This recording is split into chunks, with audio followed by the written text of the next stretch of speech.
우선은 내가 선택한 이 아파트가 2년 뒤에 내가 팔려고 하는 그 시점에 얼마까지 오를지를 우리가 상당히 보수적인 관점으로 볼 수는 있어요.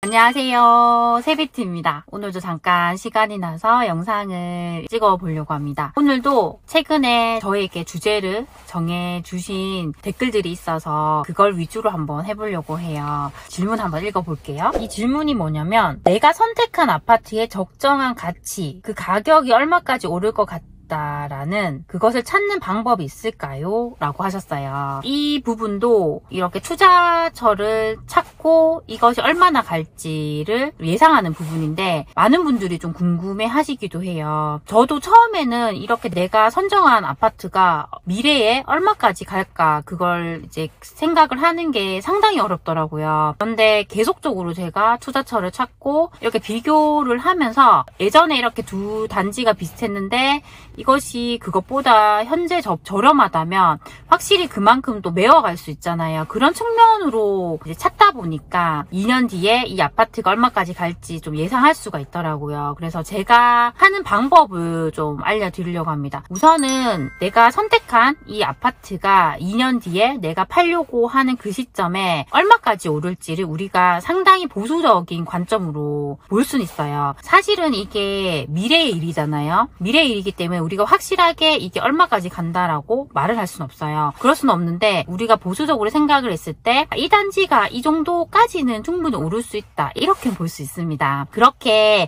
미래 가격을 우리가 예상할 수가 있으면 다른 단지들도 이렇게 그 미래 가격을 이렇게 예상을 해보는 거예요. 그렇게 해서 같은 투자금 대비해서 이렇게 더 미래에 많이 오를 수 있는 단지를 우리가 선택을 하면 되기 때문에 이 작업도 저는 정말 중요하다고 생각을 합니다. 제가 하는 방법은 우선 첫 번째로 그 지역에서 가장 대장 아파트가 얼마까지 갈지를 정합니다. 근데 이 대장 아파트가 그렇다면 얼마까지 갈지를 결정하는 요인은 바로 그 비슷한 인구수에 있는 그 지역 중에서 먼저 상승을 한 아파트예요. 먼저 상승한 아파트가 있는 그 도시인데요. 그 도시의 대장 아파트하고 그리고 내가 지금 살려고 하는 그 지역의 대장 아파트를 비교를 합니다. 비교를 하는데 이걸 어떻게 비교를 하냐면, 저는 보통 그래프로 비교를 해요. 그 그래프를 부동산 지인의 아파트 분석에 보면 우리가 아파트를 비교할 수 있는 그 그래프가 있어요. 그걸로 한 10년까지의 그 흐름을 봐요. 그래서 그렇게 보다 보면 이 두 대장 아파트가 예전에 만약에 격차가 이만큼이었는데 지금은 격차가 이만큼 벌어졌다고 해요. 그렇게 보면은 지금 덜 오른 곳이, 지금 내가 보는 그 지역의 대장 아파트가 확실히 저평가라는 말이에요. 그리고 우리가 두 번째로 확인할 게 뭐냐면, 이 두 아파트가 가장 많이 유지했던 그 비율을 보는 거예요. 그 비율보다 현재 더 저평가라고 하면 최소한은 그렇게 오랫동안 유지했던 그 비율만큼은 올라준다는 걸 저희가 알 수가 있어요. 그런 식으로 일단은 지금 내가 보려고 하는 대장 아파트가 얼마까지 갈지를 보수적으로 예상을 해봅니다.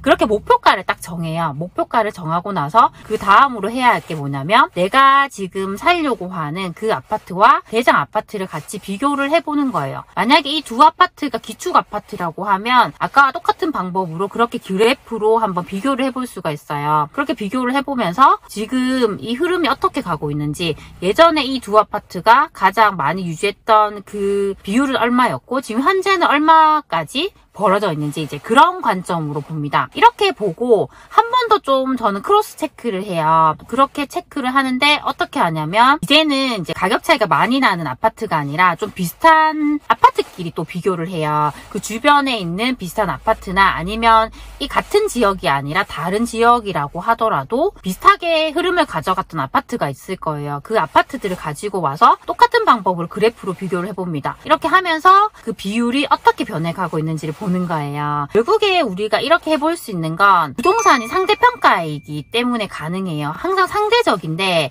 이게 아파트가 오를 때 보면 이게 똑같이 오르는 게 아니라 어떤 곳은 먼저 오르고 어떤 곳은 나중에 오른단 말이에요. 근데 보통 그렇게 오를 때 좀 더 좋은 곳이 먼저 오르고 그것보다 좀 더 못한 곳이 뒤따라 오르는 형국으로 많이 가요. 그렇기 때문에 그 아파트의 가격의 흐름을 좀 비교를 해보면 확실히 이 저평가된 아파트를 찾을 수가 있고, 그 아파트 아파트가 얼마까지 갈지를 좀 비교할 수가 있습니다. 근데 이렇게 목표가를, 미래의 예상가를 우리가 예상해보는 게 상당히 어려워요. 근데 이걸 우리가 잘하는 방법은 최대한으로 다양한 케이스로 많이 비교를 해야 돼요. 그러니까 비교를 하는데 아까 저처럼 더 비싼 아파트와 저렴한 아파트를 비교해 본다든지, 아니면은 좀 비슷한 입지의 아파트끼리 비교를 해본다든지, 아니면 아예 다른 지역에 있는 비슷한 연식의 아파트를 좀 비교를 해서 이 아파트들이 어떤 흐름을 가지고 가고 있는지를 계속적으로 보는 거예요. 이렇게 크로스 체크를 계속 해 나가면 확실하게 이 아파트가 얼마 정도 갈지를 대략적으로 예상해 볼 수 있어요. 저도 이 작업을 계속적으로 해오고 있는데 확실한 건 뭐냐면 우리가 최대한 보수적으로 이렇게 예상을 하잖아요. 근데 나중에 이 아파트가 2년 뒤에 상승할 때를 보면 훨씬 우리가 예상한 그 시점 이상으로, 그 가격 이상으로 상승을 한다는 거예요. 근데 항상 제가 예상했던 것보다 더 많이 오르는 경우가 많더라고요. 그래도 우리가 정확하게 이걸 예상할 수는 없지만 이렇게 보수적으로는 항상 예상해 볼 수 있기 때문에 이 작업들을 계속적으로 전 해보셨으면 좋겠습니다. 그런데 이걸 하기 위해서 선행되어야 할 게 뭐냐면 입지를 아셔야 돼요. 그러니까 우리가 이 입지가 어디가 1등이고 2등이고 3등이고 이 순서를 알아야지 비교를 할 수 있어요. 그래야지 이 아파트가 왜 더 비싼지 이해할 수 있고, 만약에 입지가 여기가 괜찮은데 덜 올랐다면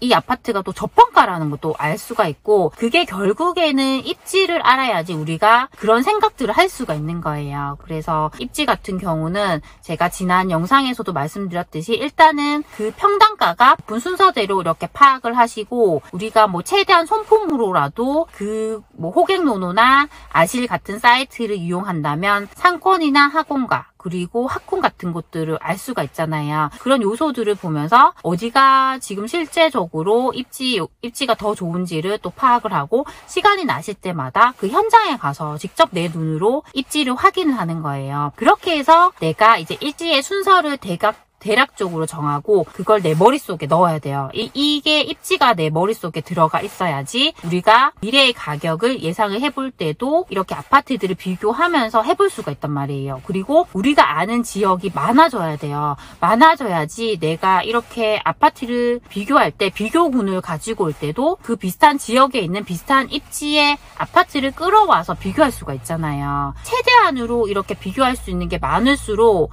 우리는 더 정확하게 좀 예상을 할 수가 있단 말이에요. 그래서 이 작업들을 좀 꾸준하게 하셨으면 좋겠습니다. 제가 또 이렇게 말씀을 드리면 정말 부동산 공부 너무 어렵다, 이렇게까지 해야 되나 이렇게 생각하실 수도 있을 것 같아요. 그런데 항상 제가 드리는 말씀이지만 쉬운 건 없어요. 그리고 저는 요즘에 저희 아이들에게도 많이 하는 이야기가 뭐냐면 세상에 공짜는 없다는 거예요. 누군가 우리에게 공짜로 무언가 주려고 하면 항상 우리 의심을 해봐야 돼요. 저 사람이 정말 뭐 사기를 치려고 하는 건 아닌가, 이렇게 생각을 해봐야 돼요. 우리가 이렇게 인생을 살아오면서 보더라도 항상 우리가 공짜로 얻은 건 없을 거예요. 내가 어떤 대가를 치른다던가 뭔가 거기에 상응하는 노력을 했기 때문에 우리는 그런 결과를 가져올 수가 있는 거예요. 그런 관점으로 생각을 해본다면 지금 내가 이렇게 부동산 공부를 하는 그 과정들이 힘든 게 아니라 내가 나중에 정말 더 좋은, 더 많은 보상을 얻기 위해서 노력을 하는 과정이다, 이렇게 생각할 수 있을 것 같아요. 그리고 저는 이렇게 하는 게 정말 재밌어요. 이게 힘들면 저도 그만뒀을 텐데 재밌기 때문에 이렇게 계속 하고 있는 것 같습니다. 그래서 오늘도 정말 새벽부터 일어나서 계속 과제도 검토하고 저도 부동산 공부를 계속 했었어요. 근데 이게 힘든 게 아니라 아직까지 재미있기 때문에 저는 계속 할 것 같아요. 그래서 저희 이 영상을 보시는 저희 소중한 친구분들도 계속적으로 공부를 해 나가셨으면 좋겠습니다. 오늘도 이렇게 영상을 시청해 주셔서 정말 감사드립니다. 그럼 다음 시간에 만나요. 안녕.